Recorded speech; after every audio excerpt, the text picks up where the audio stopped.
El ejercicio nos da la siguiente orden. Una bobina circular con 40 vueltas de alambre en el aire tiene 6 centímetros de radio y está en el mismo plano de la hoja. ¿Qué corriente deberá pasar por la bobina para producir una densidad de flujo de 2 militeslas en su centro? Como primer punto, deberíamos sacar los datos que nos da el enunciado de la siguiente manera. Tenemos los datos. En primera instancia nos da el número de vueltas, el cual lo vamos a representar con la letra N y son 40 vueltas en este caso. También nos da un radio, el cual representaremos con la letra R y tiene un valor de 6 centímetros. También nos da un campo magnético, el cual representaremos con la letra B y su valor es de 2 militeslas. Además de esto, además de conocer estos valores, debemos conocer un valor, el cual es la constante de magnetismo y es utilizado para la resolución de todos los ejercicios de campo magnético. Esta constante también es conocida como la permeabilidad en el vacío y es representada con la letra mu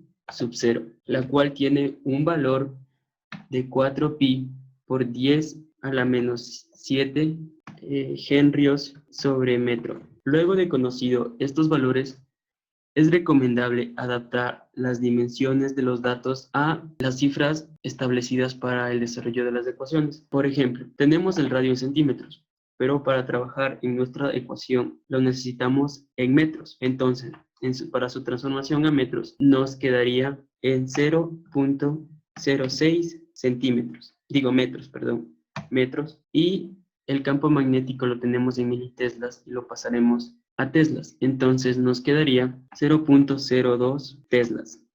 Una vez que tengamos estos datos con sus valores pertinentes, procederemos a analizar el ejercicio en un gráfico, el cual lo tenemos en el espacio de la derecha. Como podemos ver en este gráfico, tenemos a la bobina circular con el radio de 6 centímetros, con un campo magnético que pasa por el centro de esta y de igual manera con sus 40 vueltas, de alambre. Y además de esto, representamos la intensidad o corriente que deberá pasar por la bobina. Una vez que hayamos visto el análisis de la gráfica, procederemos a desarrollarlo de la siguiente manera. Sabemos muy bien que el campo magnético B, producido por una espira circular de radio R en el eje de dicha espira sobre un punto X, es B, quiere decir el campo magnético, igual a la constante de magnetismo multiplicado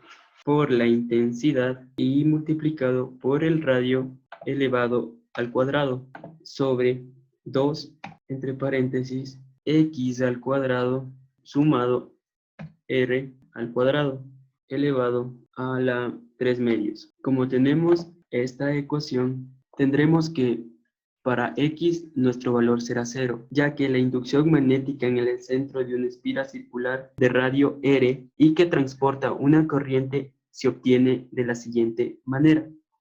Entonces, esta ecuación se reduciría a la fórmula con la pequeña variación de que para x esto debería ser 0, ya que así está establecido para la inducción magnética en el centro de una espira o bobina circular. Entonces, resolviendo esta ecuación, tenemos que, como este es 0, 0 al cuadrado 0, r al cuadrado más 0, desaparecería, nos quedaría solamente r al cuadrado. Luego de esto, simplificaríamos los exponentes de estas dos partes, los cuales se nos eliminarían y nos quedaría 2r elevado al cubo. Una vez obtenido esto, tendríamos que restar los exponentes de las dos r's, ya que aplicaríamos ley de los exponentes y nos quedaría la siguiente respuesta, 2 menos 3 menos 1, y conservaríamos la r acá abajo y la r de acá arriba desaparecería, quedándonos solamente la siguiente ecuación, la cual se utiliza para la inducción magnética en el centro de la espira, y es mu sub 0 multiplicado por la intensidad o corriente sobre 2 veces el radio. Una vez que tengamos esto, sabemos que la dirección de B es perpendicular al plano de la espira.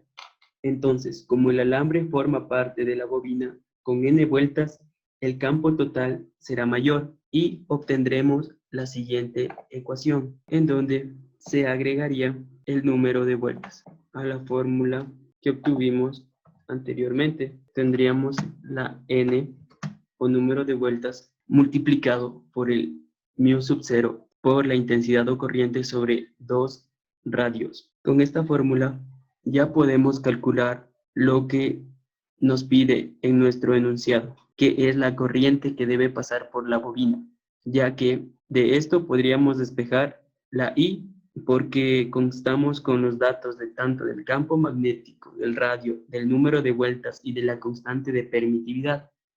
Entonces despejemos I de la siguiente manera. Tendremos que I sería igual a 2 radios multiplicado por el campo magnético sobre el número de vueltas por el mu sub 0. Una vez obtenida esta ecuación, los reemplazamos por los valores que ya teníamos dado de la siguiente manera. Tendremos que 2 multiplicado por el radio, que es 0.06 metros, esto multiplicado por el campo magnético, el cual es de 0.02 teslas, sobre el número de vueltas, que es 40, multiplicado por la constante de permeabilidad, que es de 4pi por 10 a la menos 7 henrios sobre metro. Una vez colocados los datos, procederemos a ingresar los valores en una calculadora y resolverla, en la cual nos daría una respuesta de 4.775 amperios. Esta sería la respuesta final. Sería la corriente que debe pasar la bobina mientras se produce un campo magnético con una densidad de flujo de 2 militeslas en su centro.